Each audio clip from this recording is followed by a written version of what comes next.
Náš Talpahaus sme postavili na Kysuciach v nadmorskej výške 600 metrov, takže sme na Kysuckých vrchoch, na lazoch, na samote u lesa. A v podstate do týchto kopcov nám neprišlo ani nič iné prirodzenejšie ako takéto bývanie, ktoré nám dokonca ušetrilo aj kopu pozemku, lebo vlastne pozemok, na ktorom dom stojí, sme len podvihli na strechu a vlastne na streche je naďalej trávička a príroda, takže vlastne na satelitných mapách ani nie je vidno, že tu niečo postavené je.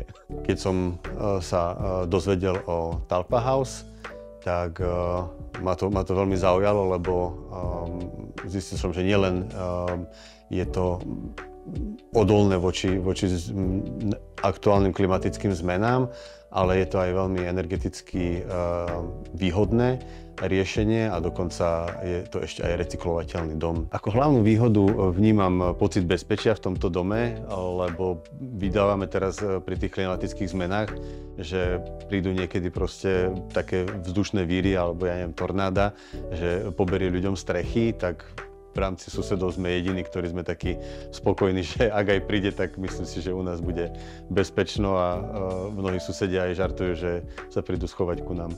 Prvé domy boli veľmi príjemné, pretože ma prekvapil vzduch, ktorý je v tomto dome a celkovo taká príjemná energia, aká tu panuje. Cítim sa tu tak veľmi príjemne v tých prírodných materiáloch a pôsobí to na mňa ako taká príjemná perinka, ten dom. Cez leto tu máme stabilne 24 až 25 stupňov. V dome nepotrebujeme ho tým pádom klimatizovať a ani nejak špeciálne vetrať. A v zime, keďže moju rodinu tvoria okrem mňa 3 ženy, jedna dospelá a 2 malé, a tie proste požadujú vyššiu teplotu, tak dom musím vykurovať na 24 až 25 stupňov, čo však na spotrebe nejak zásadne nevnímame.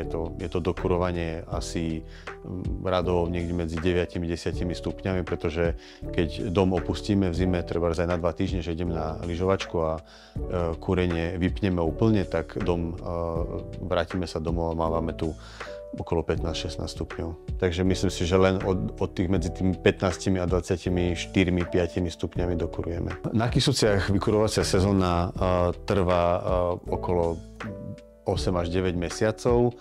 My však kúrime asi len tak 6-7 mesiacov. Dom je orientovaný na juh, tak vlastne to slnko, ak sú tu slnečné dni a keďže my sme trošku vo vyšších polohách, tak aj tie hmly tu mávame len veľmi zriedkavo, tak to slnko nám dokáže vykurovať ten dom.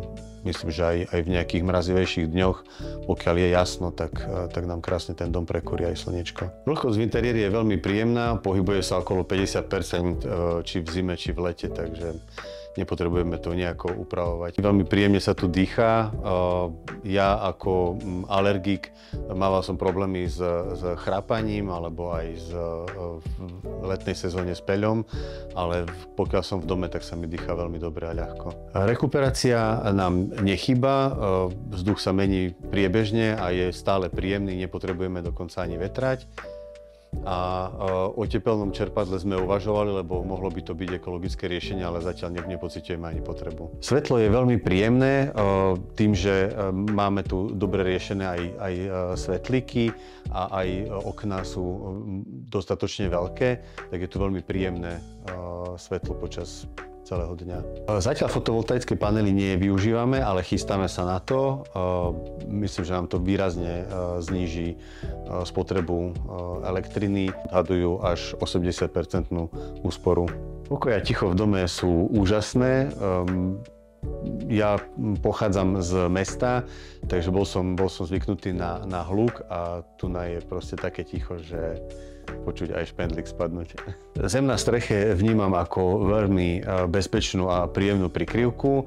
Zároveň nás viac prepája s prírodou a preto sme zeminu zvolili aj ako formu omietky, takže máme aj omietky v dome hlinené. Tie sme dokázali zafixovať tak, že sa z nich ani nepráši, takže pôsobia veľmi príjemne a mäkko a keď k nám aj prídu návštevy, tak sa nevedia na to vynadívať a dohľadkať našich stien.